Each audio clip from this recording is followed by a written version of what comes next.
You know we are the moment of social change. Family vlogging हमारे माशरे में बहुत बड़ा मर्ज बन चुका है और कैंसर की तरह बढ़ता चला जा रहा है। हमारे भाई बहन बच्चों का मुस्तकबिल ख़तरे में है। मैंने सोशल मीडिया पर काफ़ी वीडियोस देखी हैं जिनमें फैमिली व्लॉगिंग पर काफ़ी लान तान की गई है। गलत, सरासर गलत। मैं ऐसा कुछ नहीं करने वाला क्योंकि मैं जानता हूँ कि जब कोई बीमार होता है तो उसे कोसते नहीं, गाली देकर बुरा भला कहकर कोने में नहीं फेंक देते, बल्कि उसका इलाज करते हैं। तो चलिए आज इस वीडियो के ज़रिए मिलकर इस बढ़ते हुए कैंसर का ऑपरेशन करते हैं। कोई छोटा मोटा ऑपरेशन नहीं बल्कि ग्रैंड ऑपरेशन करेंगे। तो एक लाइक और सब्सक्राइब तो बनता है। 5 से 15 साल के बच्चों के एक्सपेक्टेशन तो यही बनती है कि यूट्यूबर बनना दुनिया का सबसे बेहतरीन काम है। आखिर ऐसा माइंडसेट क्यों? आपको देख के एक हसद भी होती है और एक ख्वाहिश भी पैदा होती है कि काश मेरी ज़िंदगी भी ऐसी होती। फैमिली व्लॉगर से ज़्यादा हमें कटहरे में खड़ा करना चाहिए वालिदैन को। मैंने दाल चावल खाया या 2-2.5 लाख रुपए की कोई फैंसी चीज़ खाई है। आपको भी पता है कि ज़्यादा व्यूज़ किस में आएंगे। जब आप पढ़े लिखे होते और बाशऊर होते तो आपके अंदर का जो ज़मीर है वो ये काम करने नहीं देता। फैमिली व्लॉगर्स हमें वो चीज़ें दिखाते हैं कि हम 17-18 साल की उम्र में और हमने ये चीज़ अचीव कर लिया है। इसी वजह से वो लोगों को अपनी तरफ अट्रैक्ट करते हैं। अगर डेली करोड़ों लोग फैमिली व्लॉग्स देख रहे हैं तो क्या वो करोड़ों लोग गलत हैं या हमारा माशरा ऐसा है? शुरू करते हैं डकी भाई से, जिसने रोस्टिंग छोड़कर फैमिली व्लॉगिंग की दुनिया में एंटर किया। और ये आपकी और मेरे लिए एक बहुत बुरी खबर थी जो ना आप समझ सके और ना मैं। ये आपके लिए क्यों खतरे की घंटी थी, नहीं समझे? आइए मैं समझाता हूँ। जब डकी भाई रोस्टिंग करते थे तो उनसे गालियाँ बड़ी उम्र के लड़के और लड़कियाँ सीख रहे थे, लेकिन जब उन्होंने फैमिली व्लॉगिंग शुरू कर दी तो उनके टारगेट ऑडियंस 5 से 15 साल के बच्चे थे। यानी रोज़ाना डकी भाई, रजब भट्ट, मास सफदर, सिस्ट्रोलॉजी और ना जाने कौन कौन आपके घरों में घुसकर आपके बच्चों को मैनिपुलेट करते रहे और आपको खबर भी ना हुई। हमारे टाइम में पूछा जाता था जब हम छोटे थे कि बड़े होकर क्या बनोगे, तो कोई कहता था डॉक्टर, इंजीनियर, पायलट। लेकिन इस जनरेशन यानी कि आपके बच्चों का स्टैंडर्ड ये सेट हो गया है। ये बताओ तुम्हारा फेवरेट ब्लॉगर कौन है? डकी भाई। तुम बड़े होके क्या बनना चाहते हो? बहुत बड़ा यूट्यूबर। मेरा जो फेवरेट फैमिली ब्लॉगर है वो है बेसिकली डकी भाई। रजब भट्ट। रजब फैमिली। सौरभ ये किधर का है? इंडिया। सन्नी और एम्पायर वाइटिस। ये पाकिस्तानी इंडियन है, कौन है? पाकिस्तानी है। बड़े होके क्या बनना है? मेरा बेटू सवाल शामिर बड़ा होके क्या बनेंगे? ब्लॉगर। क्योंकि तकरीबन 5 से 15 साल के बच्चे तो फैमिली व्लॉगिंग देखते हैं। क्यों और इससे इनको क्या नुकसान होता है अभी बताता हूँ। जब हम छोटे थे तकरीबन 16 से 18 साल के, तो हमें जो चीज़ें अट्रैक्टिव लगती थी कि मैं अमेरिका जाऊँगा, दुबई जाऊँगा, लंदन जाऊँगा या फिर सिविक लूँगा, बड़ी गाड़ी लूँगा, एक्सेट्रा एक्सेट्रा, तो वो आपको वही चीज़ें दिखाते हैं कि देखो हमने इतनी जल्दी ले ली, हम ऐसी अमेजिंग लाइफ जीते, घूम रहे, फिर रहे, सारी अपनी ख्वाहिशात पूरी कर रहे और पैसे भी कमा रहे और बेतहाशा कमा रहे। आई थिंक इसमें यूट्यूबर या फैमिली व्लॉगर का इतना कसूर नहीं कि अगर 5 से 15 साल के बच्चे इंटरनेट पर कुछ देख रहे हैं तो वालिदैन नज़र क्यों नहीं रख रहे हैं कि वो क्या कर रहे हैं। हम भी कोई गोल्डन जनरेशन से नहीं है, लेकिन बस बच्चे वही देखते हैं जो उनको ईज़िली एक्सेसिबल होता है। लेकिन क्या आपको पता है 2020 से पहले पाकिस्तान में 10,000 यूट्यूब चैनल थे, लेकिन फिर ऐसा क्या हुआ कि अचानक ये ग्रोथ बढ़कर 25,000 तक पहुंच गई। और इन 25,000 यूट्यूब चैनल में अक्सरियत उनकी है जो फैमिली व्लॉगिंग करते हैं, लेकिन 1 मिलियन सब्सक्राइबर क्रॉस करने वाले सिर्फ 10 चैनल होंगे। फिर बाकी सब अपनी फैमिलीज़ को लेकर क्यों ट्राइयाँ मार रहे हैं? कौन है ये बताता हूँ, लेकिन पहले इनके बारे में बात करते हैं जिनके बड़े सब्सक्राइबर हैं। लेकिन मुझे समझ नहीं आता कि फैमिली व्लॉगर्स को अपने कंधे पर बोझ क्यों नहीं लगता, क्यों फील नहीं होता।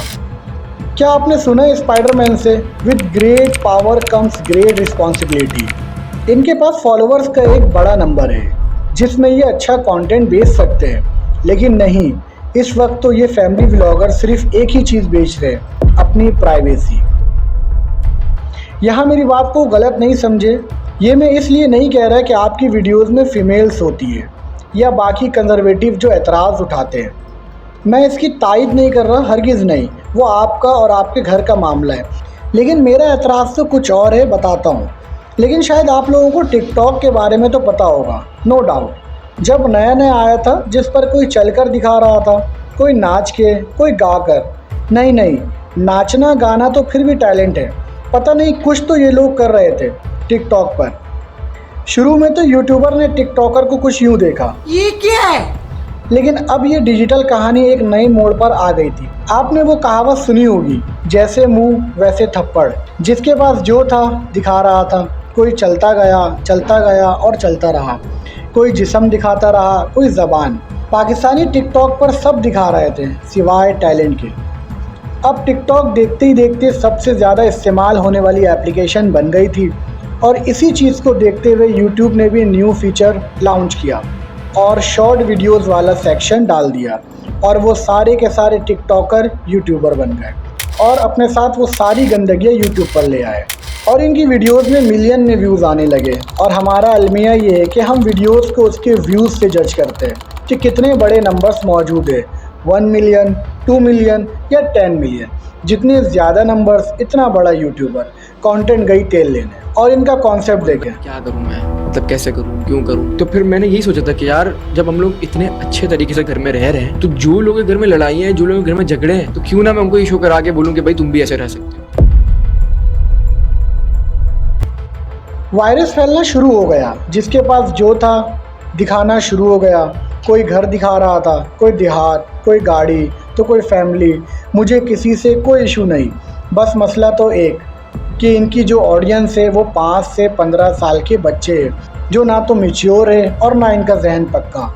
ये जो देखेंगे वो सीखेंगे और उसी चीज़ में अपने गोल को सेट करेंगे। अब यहाँ वो लड़कियाँ जो अच्छा खासा कंटेंट बनाया करती थी, कभी कॉमेडी, कभी सिंगिंग, तो कभी किसी न किसी चैनल पर हम तो सना भी पढ़ा करती थी। 2 जनवरी 2021 को वो बन गए सिस्टरोलॉजी। सिस्टरोलॉजी बनने के ठीक 9 माह बाद डकी भाई आते हैं व्लॉगिंग की दुनिया में। कैमरा फेंका, फ़ोन उठाया, हाथ घुमाया और माल बनाया।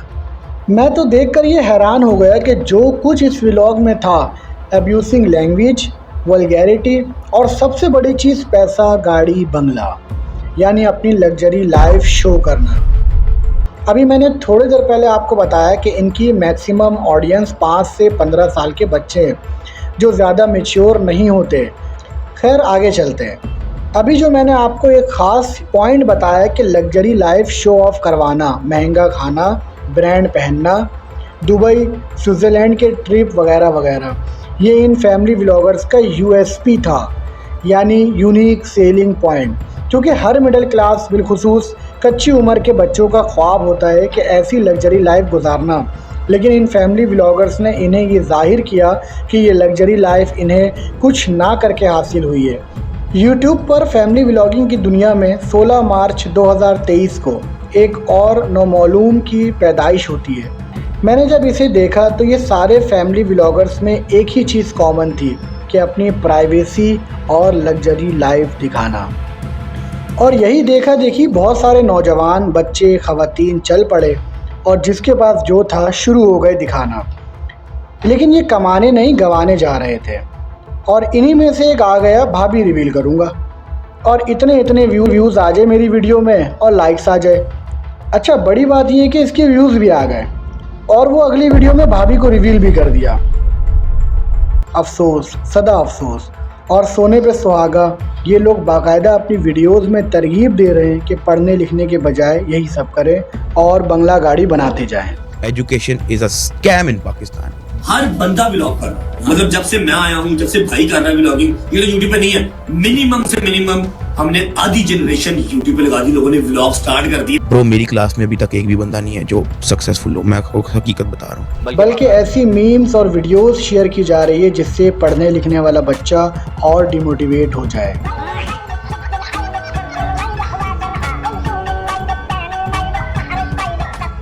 करोड़ों की आबादी में जहां इन खवातीन को तो आसमान ने भी नहीं देखा था, अब पूरी दुनिया देख रही है और इन लोगों को कोई लिमिट्स और एथिक्स नहीं मालूम।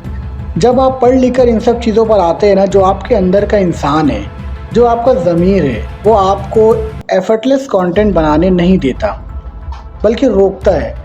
और जब एकदम से पैसे आ जाए बिना कुछ किए और उसे संभालना मुश्किल हो जाए, क्योंकि इसको संभालने की जिम्मेदारी नहीं दी जाती। बस ये लोग वीडियोस बनाते गए और इस कदर उटपटांग वीडियोस बनाते गए कि बच्चे ना सिर्फ ये सब देख रहे थे बल्कि सीख भी रहे थे।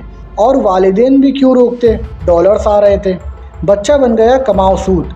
और तराजू भी वालिदैन के हाथ में था, एक तरफ एजुकेशन और दूसरी तरफ डॉलर्स। लेकिन वालिदैन भी बच्चों के एजुकेशन का सौदा करने पर राज़ी हो गए। लेकिन अहम सवाल तो ये है कि इतने कम उम्र बच्चों के पास मोबाइल कहाँ से आया, और प्लस इंटरनेट एक्सेस वो भी अनचेक्ड और अनरेगुलेटेड, कोई सवाल और जवाब ही नहीं। तो मुझे लगता है कि फैमिली व्लॉगर से ज़्यादा हमें कटहरे में वालिदैन को खड़ा करना चाहिए। लेकिन कोई भी जो ये वीडियोस देख रहा है वो क्यों मेहनत करेगा, वो भी शदीद मेहनत क्यों? लेकिन जो चीज़ हमें रोकती है वो है हलाल और हराम का फ़र्क। और दूसरी चीज़ ये है कि हमारे माशरे के अंदर इकोनॉमिक डेवलपमेंट नहीं है। क्या मतलब? Economics over a passage of time hyper capitalization के अंदर चली गई है कि पैसे की बुनियाद पर हर चीज़ की जाती है, जिसकी वजह से हमारे माशरे की वैल्यूज़ तबाह हो गई है। अगर सारी दुनिया गलत है तो एक तो ये तरीका है कि हम तलवार लेकर निकल पड़े और जो गलत कर रहा है उसे कत्ल कर दें, या फिर हम करोड़ों लोग अपने गिरबान में झांके। डेली करोड़ों लोग व्लॉगिंग देखने वाले गलत है या हमारा माशरा ऐसा है जिसका जो दिल करता है बनाए, जो दिल करता है करे, जो दिल करता है देखे। लेकिन खुदारा एक दफ़ा अपने अंदर झांके और ईमानदारी से बताए कि जो आप कर रहे हैं, जो आप देख रहे हैं, जिसमें आपको मज़ा आ रहा है, जिसमें आप अपने मुस्तकबिल को ढूंढ रहे हैं, क्या ये ठीक है, हाँ या ना? कमेंट सेक्शन में अपनी राय का इजहार ज़रूर करिएगा।